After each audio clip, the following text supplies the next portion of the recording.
fear Kenyans. Mimi kutoka leo mimi hapana. To make the matter honor.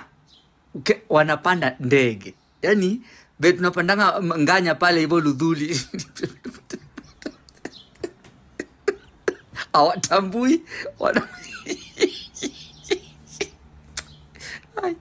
vitu zingine za kucheka, lakini jo leo mimi fear Kenyans. Wanajeshi wamepatana na wanajeshi wengine. Maafisa wa jeshi pale wanalala chali, wanaogopa nyuki. Kwa pale mpiga picha pale na anakimbilia usalama wake, manake hawa wanajeshi nao hawajui utaratibu.